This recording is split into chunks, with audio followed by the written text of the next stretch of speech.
Bonjour,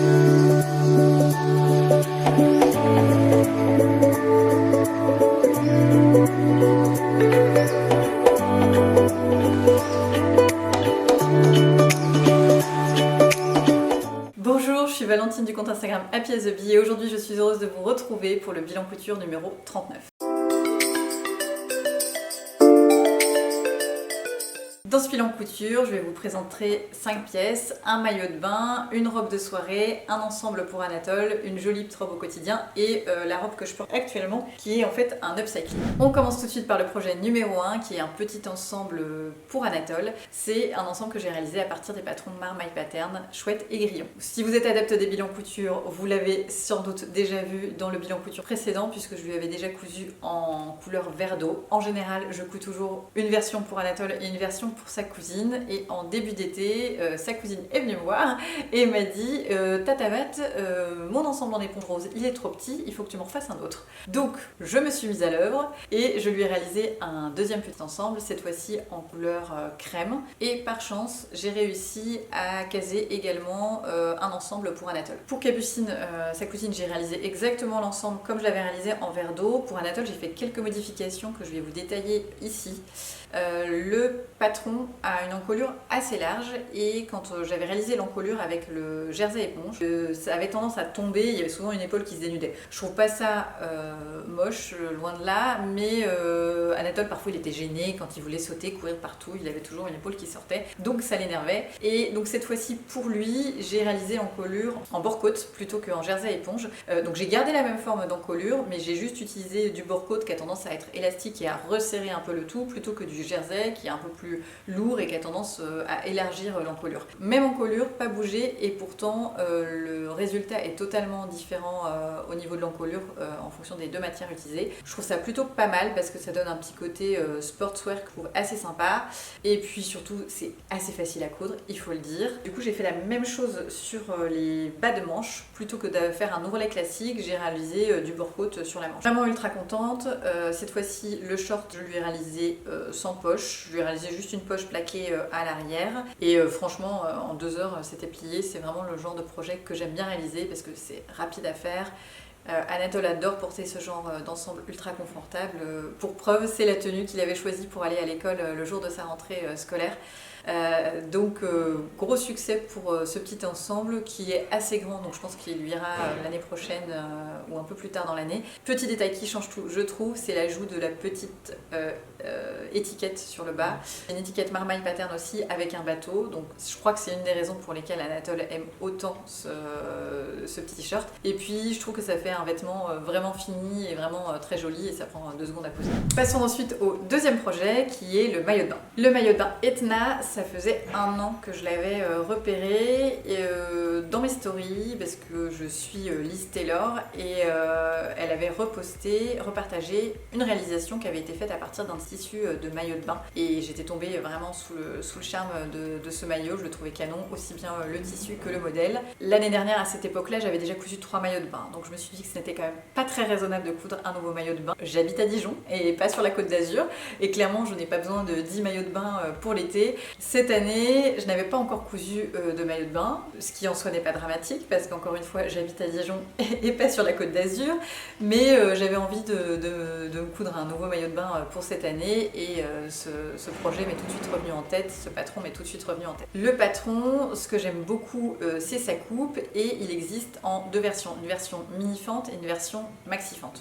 J'hésitais beaucoup entre les deux parce que pour ma part, je n'ai pas une poitrine généreuse. Je vous ai fait voter en story sur Instagram et vous avez toutes voté pour la mini-fente. J'étais vraiment fan de l'option maxi-fente, mais après je me suis rappelé que de toute façon j'avais un enfant de 3 ans. Avec lui je faisais souvent des châteaux de sable ou que je lui courais après et que c'était quand même beaucoup plus pratique d'avoir l'option mini-fente. Donc j'ai écouté vos conseils et franchement je suis trop contente du résultat. Je pense qu'en effet c'est un projet à éviter quand on est débutante en couture, mais si on a 2-3 ans de couture derrière soi, ça se fait tout à fait. Le point vraiment technique, c'est de coudre la laminette, mais avec un petit petit peu d'entraînement, enfin personnellement je trouve ça assez intuitif poser la laminette. Donc pas de gros points techniques sur ce maillot de bain qui je trouve est plutôt très bien expliqué. Le seul point un petit peu compliqué c'est de trouver les anneaux puisque sur ce modèle il y a un anneau à l'avant, un anneau à l'arrière de 35 mm.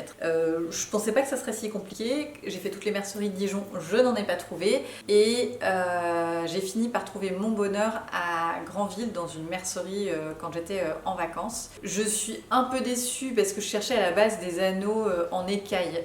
Je vous mettrai les photos d'inspiration si je trouve. Peut-être que ça se trouve facilement en ligne, je ferai un petit tour après, mais moi j'étais un peu en last minute avant mes vacances et donc je n'avais pas envie de commander. Donc j'ai utilisé les anneaux que j'avais à disposition. Voilà, vraiment très contente du résultat parce que je me sens super bien dans le maillot de bain. Je trouve qu'il fait un corps d'enfer. Je pense aussi que mon choix de tissu aide le fait que ça soit bien gainant au niveau du ventre et donc que ça me convienne bien parce que c'est un tissu qui a quand même un petit peu de résistance. Enfin, il est assez épais et assez gainant. C'est un tissu que j'avais acheté à Berlin. J'en avais pris que 60 cm donc j'ai un peu galéré à faire rentrer toutes les pièces mais j'ai réussi. Donc gros coup de cœur pour ce maillot de bain. Clairement je garde le patron précieusement et c'est possible que je m'en fasse un autre dans les années à venir parce que c'est vraiment le genre de maillot de bain que j'adore alors qu'à la base j'aime pas trop la symétrie mais celui-ci je le trouve vraiment super. Troisième projet dont je voulais vous parler, c'est un projet sur lequel j'ai dédié 2 vidéos entières donc je ne vais pas revenir sur comment coudre ce projet mais je voulais revenir vers vous après coup sur est-ce que j'ai aimé porter ce projet ou non. C'est la robe Farm Rio. Donc c'est une robe que j'ai complètement patronnée moi-même en utilisant la technique du moulage sur le buste. C'était la première fois que je me lançais dans un projet de cette envergure. J'étais un peu effrayée au début mais je suis vraiment ravie du résultat et très fière de moi parce que ça ressemble vraiment à ce que j'avais en tête alors que c'était pas gagné vu la quantité de travail qu'il y avait. Donc si ça vous intéresse, je vous mets le lien pour aller visionner les vidéos où je vous explique comment j'ai créé le patron du buste et comment j'ai réalisé cette robe. Mais en attendant, je voulais quand même revenir vers vous sur est-ce que j'ai aimé porter cette robe ou non. Donc je l'avais réalisée pour le mariage de mon cousin le 5 août et franchement elle était super confortable. Le seul truc embêtant c'est qu'il n'y a pas beaucoup de soutien-gorge compatible donc j'ai un peu galéré à trouver des coques en last minute à Dijon et malheureusement en ma taille il n'y avait que des coques silicone qui avaient tendance à être un peu lourdes mais j'étais vraiment super bien, j'ai pu danser tant que je voulais, j'ai pu faire des rocks sans problème et je suis vraiment très contente de ce résultat. Je ne suis pas sûre d'avoir beaucoup l'occasion de la porter, hein. N'hésitez pas à m'inviter à vos futurs mariages pour que je puisse me pavaner dans ma robe Farm Rio mais je l'aime beaucoup et je suis vraiment très contente du résultat. Le quatrième projet c'est une robe que j'ai réalisée à partir du patron Dolly, un grand classique pour moi. Vous savez que j'aime les manches bouffantes, je trouve que c'est le genre de détail qui fait tout sur une tenue et ultra facile à porter, personnellement j'adore. Donc Dolly je l'avais déjà réalisé en version top alors que c'est à la base un patron de robe. Et c'est le top que j'ai le plus porté je pense de mes tops cousu main. Pour mon cours Domestika c'est celui que j'avais choisi et donc je me suis dit que ça serait peut-être sympa de le réaliser également en version robe et de tester le patron en version robe. Et je suis super contente de l'avoir fait parce que cette robe, j'ai déjà pas arrêté de la porter alors que je l'ai cousue il y a un mois, mais je l'ai déjà portée au moins 5-6 fois. Le seul truc embêtant, c'est le repassage, je vous le concède, mais sinon elle est vraiment chouette. Ça se coud plutôt facilement parce que c'est dans des emmanchures raglants. Ensuite, il y a juste le col qui est un peu difficile à poser entre guillemets. Je trouve d'ailleurs que la finition proposée au niveau du col est pas exceptionnelle. Je trouve aussi que la parmenture devant au niveau de l'encolure en V a tendance à ressortir. Donc moi, à chaque fois que je fais des parmentures maintenant, j'ai tendance à agrandir la parmenture, comme ça évite à ce qu'elle ressorte. Et parfois ça m'arrive de faire une surpiqûre à 2-3 cm pour maintenir la parmenture en place. Je trouve que ça fait assez joli devant et au moins ça évite d'avoir la parmenture qui ressort sans cesse. Donc voilà, mes conseils si vous voulez coudre Dolly, c'est peut-être augmenter la largeur de parmenture et au niveau de l'encolure, je vois pas comment faire autrement, mais peut-être que j'ai pas bien suivi les instructions. Faudrait quand même que j'aille regarder de nouveau. Il y a un patron dans la nouvelle édition de Fibrewood qui ressemble un peu et sans la partie encolure devant et je pense que je vais me le coudre pour comparer les deux et vous donner mon avis sur le sujet. Mais en tout cas Dolly je l'aime énormément, vraiment la forme des manches je la trouve incroyable, parfaite et aussi bien en robe qu'en top ça marche. Le tissu c'est un coton de chez Polytex, c'est exactement la même nature de coton que j'avais utilisé pour mon top Dolly jaune. Il est vraiment chouette, je pense que c'est aussi pour ça que les manches ont autant de tenue, c'est parce que le tissu est vraiment très sympa. Là j'ai recommandé exactement ce même tissu en rose parce que je trouve qu'il a un beau rendu un beau tombé et une jolie texture. Et enfin, dernier projet dont je voulais vous parler, vous l'admirez depuis le début de cette vidéo, c'est cette petite robe upcyclée avec plein de détails. Donc à la base, cette robe c'était une chemise de nuit que ma grand-mère m'a donnée. C'était une chemise de nuit qui était tachée à l'avant, à l'arrière, qui avait une forme clairement pas moderne. Déjà c'était une robe longue, moi je porte pas tant de robes longues que ça, et puis les manches étaient plus longues et beaucoup moins bouffantes, donc un peu plus fadasse à mon goût. Donc je me suis dit que la meilleure façon de profiter de cette beauté, c'était de la transformer. Et donc ce que j'ai fait, c'est que je suis venue couper à ce niveau-là pour enlever la tache qui en fait se situait ici.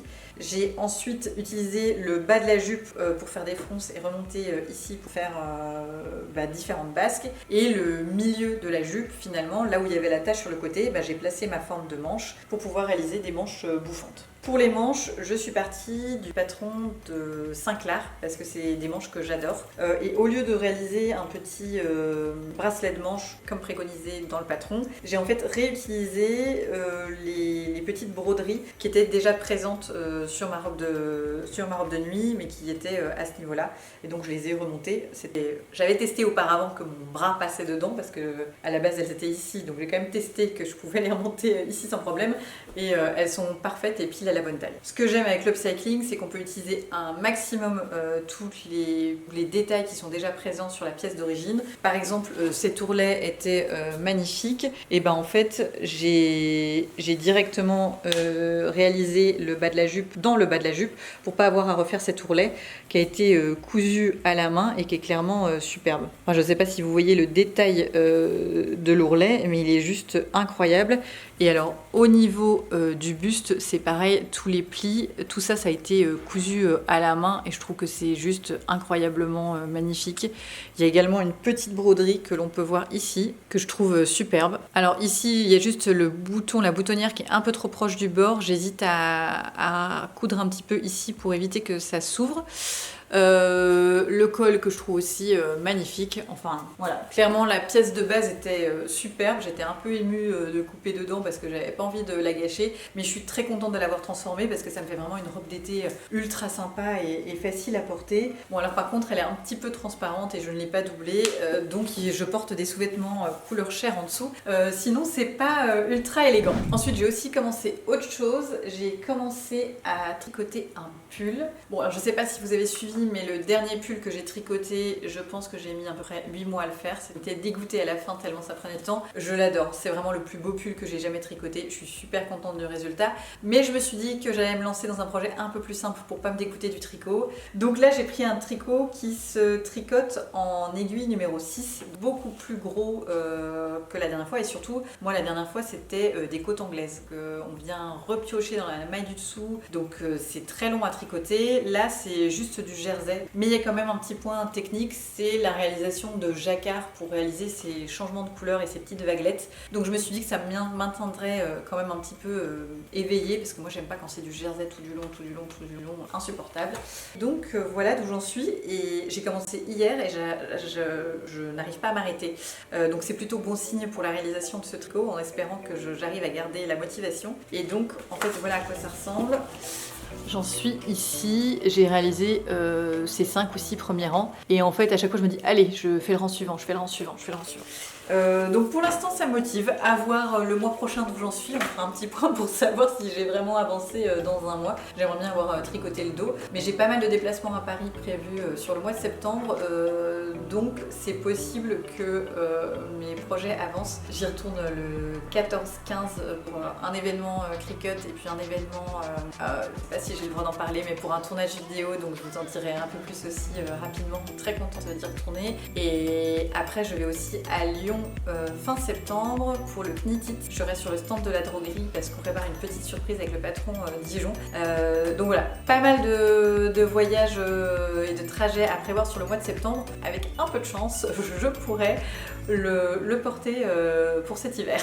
J'ai un top Dijon et une robe Dijon en cours de préparation parce que comme je vous disais, on vous prépare une petite surprise pour le Knitit, mais je vous en dirai plus très bientôt. Il y a les robes Dijon qui sont en cours, mais ça c'est mon prochain projet coup de cœur dans un tissu que je trouve incroyablement beau, donc je vais quand même vous le montrer. C'est un tissu de chez Tissus des Ursules, dont j'adore l'imprimer. Je trouve qu'il est parfait pour l'automne dans ces teintes-là.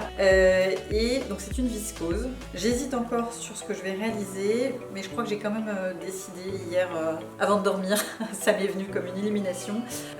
J'ai déjà réalisé une fois la robe Paname de chez Clematis Pattern, que j'aime beaucoup, et j'aimerais bien réaliser la version avec les manches longues. Et moi, quand j'ai un patron, j'aime pas l'utiliser quoi, j'aime bien le rentabiliser au maximum et l'utiliser 2 fois. Et donc là, je me dis que ça pourrait être chouette de réaliser une version manche longue pour pouvoir plus le porter pour l'automne dans ce tissu que je trouve superbe, ultra lumineux et vraiment canon. Et avec ça, j'ai dégoté une maille chez eux aussi que je trouve plutôt chouette, et je me disais ça peut être chouette de faire un petit pull Cézanne-like. Je pensais faire un Mabel, donc ultra rapide à faire les Mabel, et ça peut être très sympa. Regardez, une petite jupe et un petit pull comme ça. Enfin, je pense que je ferai une robe et puis je viendrai porter le pull par-dessus. Donc voilà pour mes projets couture. Merci beaucoup d'avoir regardé cette vidéo jusqu'au bout. N'hésitez pas, si vous avez des questions, vous pouvez les poser en commentaire, je serai là pour y répondre. Et je vous souhaite une excellente journée.